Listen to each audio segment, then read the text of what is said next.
Hello, welcome to legal awareness web series. Bharat में नागरिकता को लेके फिर से बहस हो रही है। विदेश मंत्रालय के एक क्लैरिफिकेशन ने लोगों में डर और भय का माहौल पैदा कर दिया। टीवी पर डिबेट हो रही है, अखबारों में लेख लिखे जा रहे हैं, और अब जब एक बड़े अखबार के संपादक का पासपोर्ट का रिन्यूअल नहीं हुआ क्योंकि वो उन 27 लाख लोगों में बंगाल के शामिल था जिनका नाम एसआईआर में नहीं आ सका, तो बहुत लोगों में एक एंजाइटी का आलम है। नागरिकता एक सेंसिटिव मुद्दा बना हुआ है देश में। बार बार बताया गया, प्रधानमंत्री जी ने स्वयं ये बात कही जब नागरिकता अधिनियम 2019 आया कि भारत के मुसलमानों का इससे कोई मतलब नहीं। लेकिन क्योंकि एनआरसी की भी बात हो रही थी, एक डर और खौफ लोगों के दिलों में बैठ गया था। प्रधानमंत्री जी ने अपना वादा निभाया। आज 7 साल हो चुके हैं, वो अपने वादे पे कायम हैं, उन पर विश्वास रखना चाहिए। लॉ में कंपैरेटिव लॉ एक मुस्तकिल फील्ड है। हमारे देश के हर जजमेंट में, सुप्रीम कोर्ट के, अमेरिका के जजमेंट, इंग्लैंड के जजमेंट, साउथ अफ्रीका के जजमेंट कोट किए जाते हैं। जुडिशियल रिव्यू की बात हो तो अमेरिका के जजमेंट्स देखे जाते हैं।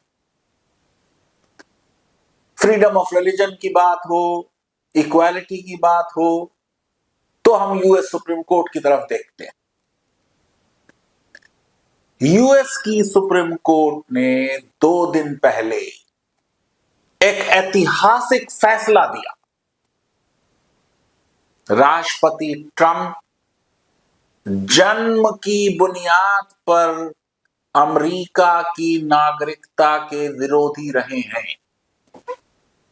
250 साल की अमेरिका के इतिहास में कोई राष्ट्रपति जब सुप्रीम कोर्ट में बहस हो रही हो उसको जाके नहीं सुन रहा था, लेकिन राष्ट्रपति ट्रंप स्वयं सुप्रीम कोर्ट में मौजूद थे जिस समय बहस हो रही है। उनके सेकेंड टर्म का ये एक सेंट्रल एजेंडा था कि अमेरिका में जहां आज जन्म जिसका हो जाए उसको नागरिकता मिल जाती है, इस लॉ को खत्म करने का उन्होंने वादा किया था।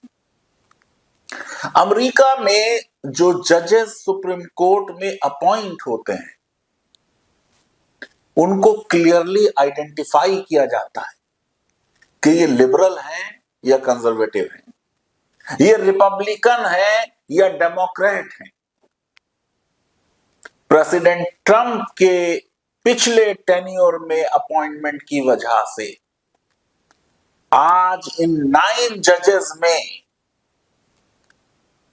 रिपब्लिकन जजेस, कंजर्वेटिव जजेस, वो जजेस जो राष्ट्रपति की पॉलिटिकल आइडियोलॉजी से सहमत हैं, उसमें विश्वास रखते हैं, उनका बहुमत है। लेकिन सलाम है यूएस की सुप्रीम कोर्ट को कि जब रूल ऑफ लॉ की बात आ जाए, संविधान की बात आ जाए, तो अपनी आइडियोलॉजी से परे जाकर वो जजेस जिनको क्लियरली आप आइडेंटिफाई करते हैं कि ये रिपब्लिकन है, भारत में हम ये नहीं कहते कि ये जजेस बीजेपी के हैं और ये कांग्रेस के हैं और ये कम्युनिस्ट हैं। एक आध जजेस के बारे में ये कहा जाता था, जस्टिस कृष्णा अय्यर के बारे में, एक आध ऐसे भी जजेस हैं जो बिल्कुल आउटराइटली क्लियरली राइट विंग के रहे हैं। जस्टिस लोधा चीफ जस्टिस थे आसाम के। लेकिन आमतौर से हमारे जजेस जो हैं वो पंच परमेश्वर के प्रिंसिपल पे चलते हैं। जिस तरह से प्रेमचंद ने लिखा कि जब वो कुर्सी पे बैठ गए तो फिर वो बिल्कुल एक भगवान की तरह इंसाफ करने में यकीन रखते हैं। लेकिन चंद सालों में भारत की सुप्रीम कोर्ट के बारे में विशेषज्ञ लिखते रहे हैं कि it has become more executive minded than the executive itself. तो आज जब हमारी सुप्रीम कोर्ट के लिए यह कहा जा रहा है, अमेरिका की सुप्रीम कोर्ट पूरे विश्व के जजेस को एक रास्ता दिखा रही है कि सुप्रीम कोर्ट का काम सरकारों से सहमत होना नहीं, बल्कि संविधान को अपहोल्ड करना है, नागरिकों के अधिकारों की सुरक्षा करनी है, रक्षा करनी। अमेरिका के संविधान में जब ओरिजिनल संविधान बना तो नागरिकों के समूह बनाए गए, कुछ फ्री सिटीजन्स कहलाए और कुछ स्लेव। शब्द स्लेवरी तो नहीं आया संविधान में, लेकिन कम से कम 3 जगह अमेरिका के संविधान में पासिंग रेफरेंस, वेल्ड रेफरेंसेस, लके छुपे जिक्र हुआ कि हमारे यहां दास्ता की प्रथा है। कुछ को कहा गया कि फ्री सिटीजन्स हैं और कुछ को कहा वो और हैं। संविधान में संशोधन हुआ, 14th अमेंडमेंट आया और ब्लैक्स को भी बराबर के अधिकार दिए गए। हर एक जो अमेरिका में पैदा हो जाए उसको अमेरिका की नागरिकता दी गई। स्टडी की माइग्रेशन पॉलिसी इंस्टीट्यूट ने पेंसिल्वेनिया स्टेट यूनिवर्सिटी के मई 2025 में क्या एस्टिमेट किया, 2,55,000 बच्चे एक साल में पैदा होंगे जो अमेरिका की नागरिकता नहीं पाएंगे अगर प्रेसिडेंट ट्रंप के रूल को सुप्रीम कोर्ट ने मान लिया होता। और ये जो पॉपुलेशन है ये 2045 तक 27 लाख हो जाएगी। ये कोई छोटा मोटा मामला नहीं था अमेरिका के लिए।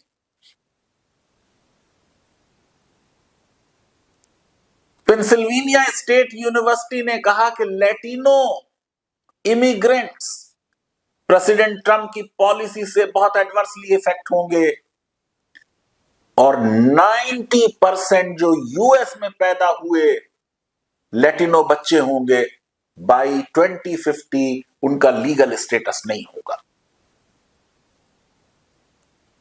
नेबरिंग कंट्रीज हैं जैसे बांग्लादेश और भारत का बॉर्डर पोरस है, इधर से लोग इधर आ जाते हैं, इधर से उधर चले जाते हैं। तकरीबन 10 लाख भारतीय आज बांग्लादेश में इलीगली रह रहे हैं। एशिया की पॉपुलेशन का मामला भी बड़ा गड़बड़ा जाता।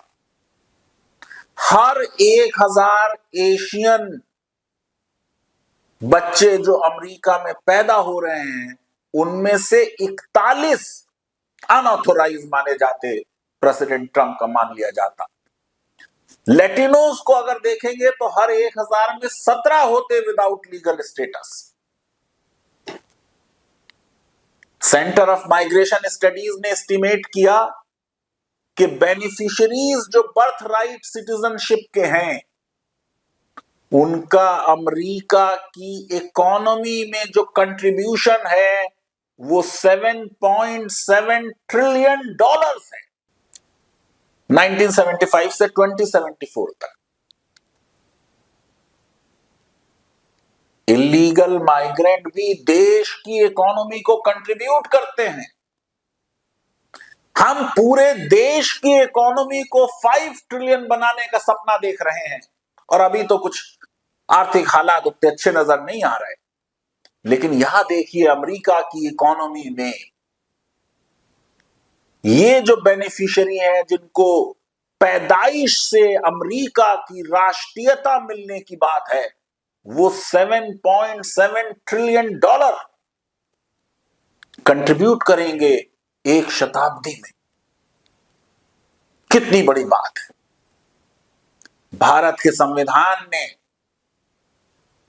माना, मैंने के कहा था कि संविधान के कमेंसमेंट पे हर भारत में पैदा होने वाले को भारत की नागरिकता मिले।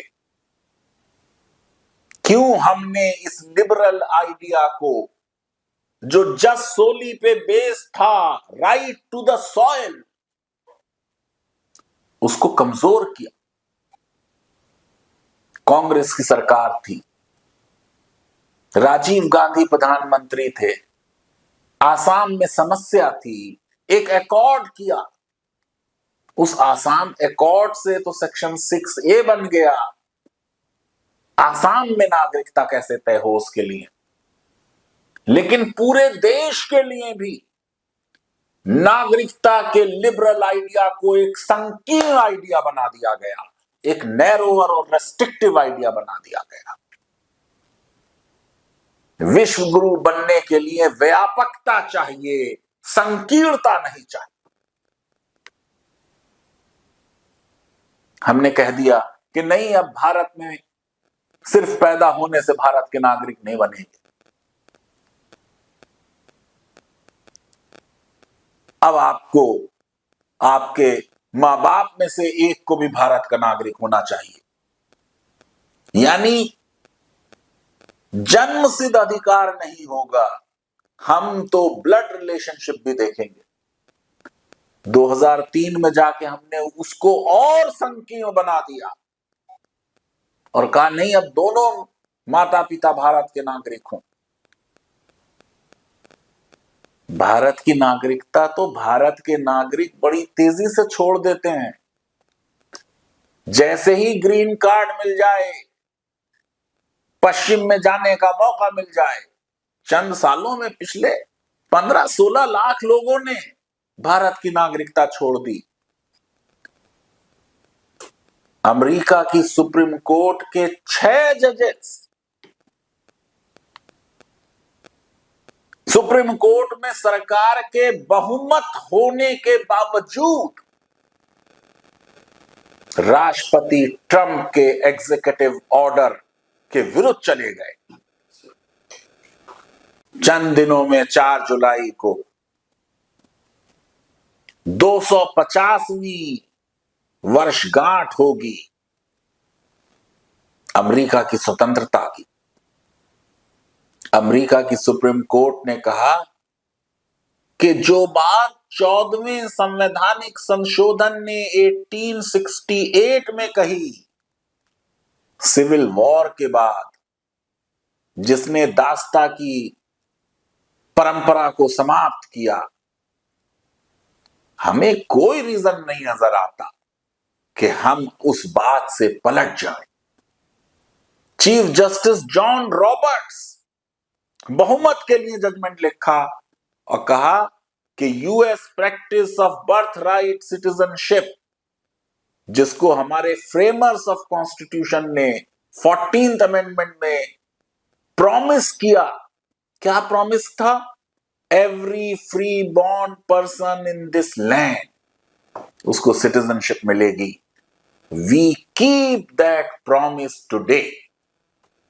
भारत में क्यों हम संविधान के उस वचन से हट गए जिसने जन्म से नागरिकता का प्रावधान किया था अनुच्छेद 5 में? प्रेसिडेंट ट्रंप के एग्जीक्यूटिव ऑर्डर में कहा गया था कि माता पिता में अगर एक अनलॉफुल तरीके से यूएस में प्रेजेंट है और दूसरा नागरिक नहीं है अमेरिका का, या लॉफुल परमानेंट रेजिडेंस परमिट नहीं है उसके पास, तो बच्चे को वहां की नागरिकता नहीं मिलेगी।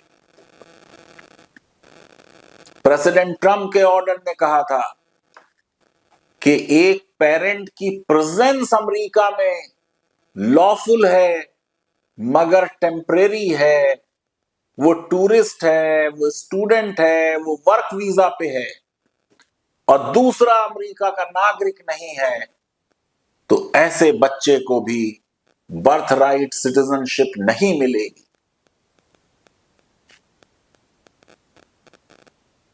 जो अमेरिका के 14वें संविधान के संशोधन ने कहा था कि पेरेंट इलीगली अमेरिका में हैं या नहीं, इससे कोई सरोकार नहीं।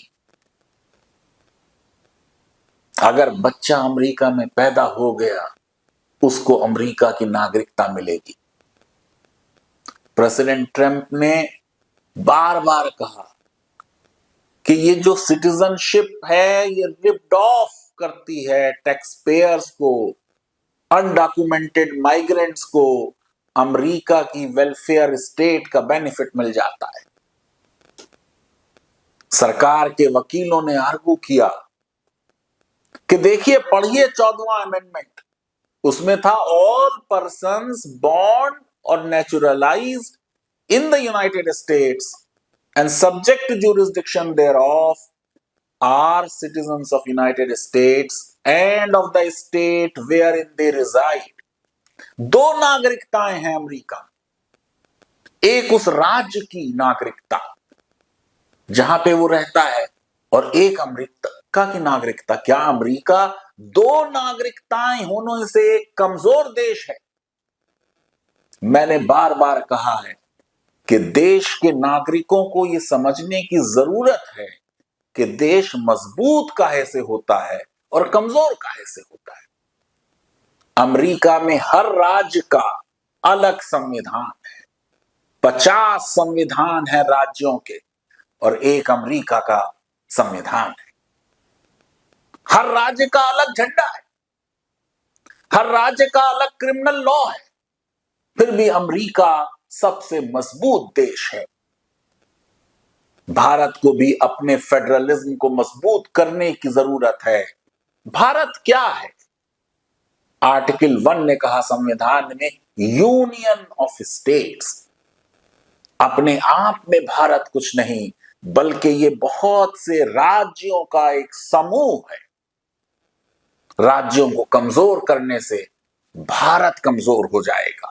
इस बात को देश को समझने की जरूरत है।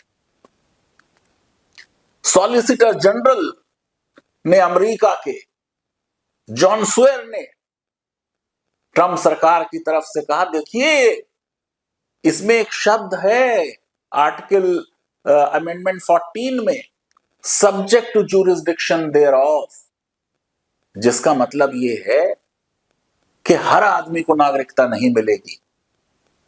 उनका हर वो बच्चा जो अमेरिका में पैदा हो, अगर आपने उसको नागरिकता दी तो ये तो बर्थ टूरिज्म होगा। इसकी वजह से तो हजारों विदेशी और ऐसे भी देशों के लोग जो अमेरिका के दुश्मन हैं, अमेरिका में आके नागरिकता पा जाएंगे।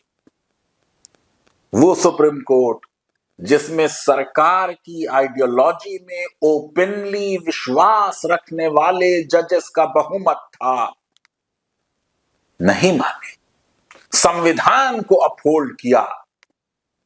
प्रेसिडेंट ट्रंप ने अपने रिस्पॉन्स में इमीडिएटली लिखा कि ये judgement is too bad for the country. कहा कि कांग्रेस को फौरन लॉ पास कर देना चाहिए इस जजमेंट के खिलाफ और उनकी पूरी सपोर्ट रहेगी।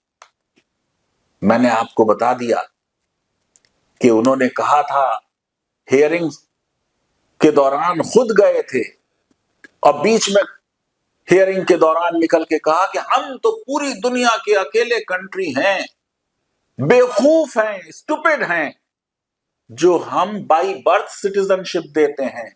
यह भी झूठ था।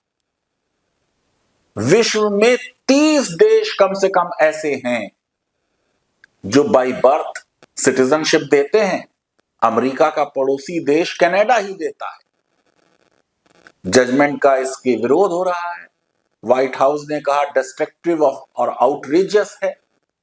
लेकिन आप देखिए कि वास्तव में इस जजमेंट की लीगल सर्कल्स में किस तरह सराहना की जा रही है। कहा जा रहा है कि सुप्रीम कोर्ट ने संविधान की रक्षा की है। मैं आपको बता चुका हूं कि 14th अमेंडमेंट 1868 में रेटिफाई किया गया। इसने कोडिफाई किए ब्लैक अमेरिकन के राइट्स। अमेरिका की पब्लिक में भी देखिए प्रेसिडेंट ट्रम्प के इस एक्शन के लिए क्या सपोर्ट थी। मेजॉरिटी यकीनन 56% अगेंस्ट थे, नहीं चाहते थे कि जन्म से नागरिकता का प्रावधान खत्म किया जाए, लेकिन 43% लोगों की सपोर्ट थी। मैंने आपको बताया कि कम से कम 30 देश ऐसे हैं, कनाडा है, मैक्सिको है, ब्राजील है, अर्जेंटीना है, लैटिन अमेरिका में और बहुत से देश हैं। थोड़ा बहुत उनमें कहीं कहीं डिफरेंस भी है। चिली और कोलंबिया में फॉर इंस्टेंस, कि अगर कोई फॉरेनर ट्रांजिट में है और उसके बच्चा पैदा हो जाए तो उसको नहीं देखते नागरिकता। मैं समझता हूं कि अमेरिका की सुप्रीम कोर्ट ने पूरे विश्व में एक लिबरल कोर्ट के लीडर होने की अपनी साख को बरकरार रखा है, और देशों की सुप्रीम कोर्ट को अमेरिका की सुप्रीम कोर्ट से सीख लेनी चाहिए।